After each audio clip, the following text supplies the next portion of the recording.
നമ്മൾ Ocean currents ആണ് പറഞ്ഞുകൊണ്ടിരുന്നത്. ഇത് പാർട്ട് 2 ആണ്. ആഫ്രിക്കയിൽ നിന്ന് വരുന്ന ഉത്തര മധ്യരേഖ പ്രവാഹം രണ്ടായി പിരിയുന്നു. കരീബിയൻ കറണ്ട് എന്നും ആൻലീസ് കറണ്ട് എന്നും.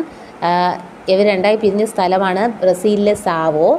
ഇനി കരീബിയൻ കറണ്ടിലേക്ക് ഗൾഫ് ഓഫ് മെക്സിക്കോയിൽ നിന്ന് മിസിസിപ്പി നദിയിൽ നിന്ന് അധികമായി ജലം കടന്നു വരുമ്പോൾ കരീബിയൻ കറണ്ട് വടക്ക് കിഴക്ക് ദിശയിൽ സഞ്ചരിച്ച് വീണ്ടും ആറ്റ്ലീസ് കറണ്ടുമായിട്ട് ഒന്നിക്കുകയാണ്.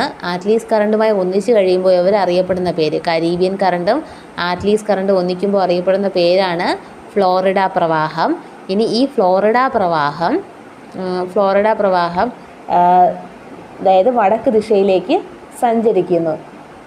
ക്യാപ് ഹാറ്റർ എന്ന തീരപ്രദേശം വരെ വടക്കോട്ടാണ് ഇത് രണ്ടും സഞ്ചരിക്കുന്നത്. അതുകൊണ്ട് കേപ്പ് ഹാറ്റർ വരെയുള്ള ഓഷൻ കറണ്ടിനെ നമുക്ക് എന്തോന്ന് പറയാം? ഫ്ലോറിഡ കറണ്ട് എന്ന് പറയാം.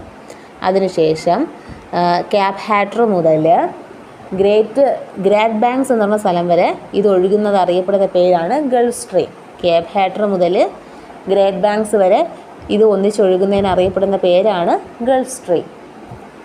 നമ്മുടെ ഗൾഫ് സ്ട്രീം ഇങ്ങനെ പോവുകയാണ്. ഗൾഫ് സ്ട്രീം ഇങ്ങനെ പൊയ്ക്കൊണ്ടിരിക്കുമ്പോഴാണ് ഗ്രീൻലാൻഡിൻ്റെ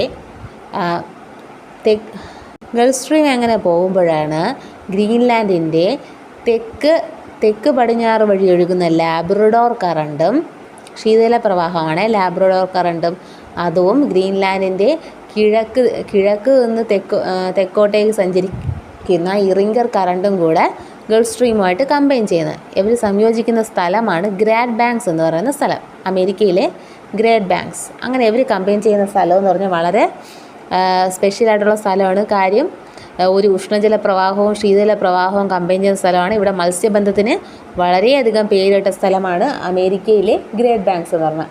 ലോകത്തിലെ പ്രധാന മത്സ്യബന്ധന കേന്ദ്രങ്ങളിലൊന്നാണ് ഗ്രാറ്റ് ബാങ്ക്സ്.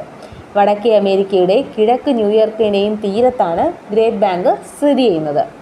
അപ്പോൾ ഇത് മത്സ്യബന്ധനത്തിന് വളരെ അനുകൂലമായ സാഹചര്യങ്ങളാണ് ഇവിടെ ഉള്ളതിനായതിനാൽ അവിടെ ധാരാളം മത്സ്യബന്ധനം നടന്നു പോകുന്നുണ്ട് കേട്ടോ.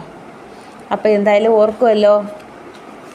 ഇനി അറ്റ്ലാന്റിക്കിലെ പറഞ്ഞ ഈ ഗൾഫ് സ്ട്രീം പ്രവാഹത്തിൻ്റെ ഒരു ഭാഗമാണെങ്കിൽ അറ്റ്ലാന്റിക്കിൻ്റെ കിഴക്ക് ദിശയിലേക്ക് സഞ്ചരിക്കുന്നു. അതിനെ നമ്മൾ നോർവീജിയൻ കറണ്ട് എന്നാണ് പറയുക. കിഴക്ക് ദിശയിലേക്ക് സഞ്ചരിക്കുന്നതിന് നമുക്ക് എന്താ പറയുന്നു? Norwegian current. നോർത്ത് അറ്റ്ലാന്റിക് ഡ്രിഫ്റ്റിലൂടെ അങ്ങനെ പോകുന്നത് കാരണം നമ്മൾ നോർവീജിയൻ കറണ്ട് എന്ന് പറയുന്നുണ്ട്. ഇതിലെ മറ്റൊരു ഭാഗം തെക്കോട്ട് സഞ്ചരിക്കുന്നു. ഇതിനെ നമ്മൾ കാനറീസ് പ്രവാഹം എന്നാണ് പറയുന്നത്. തെക്കോട്ട് സഞ്ചരിച്ച് ഈ കറണ്ട് ഉത്തര മധ്യരേഖ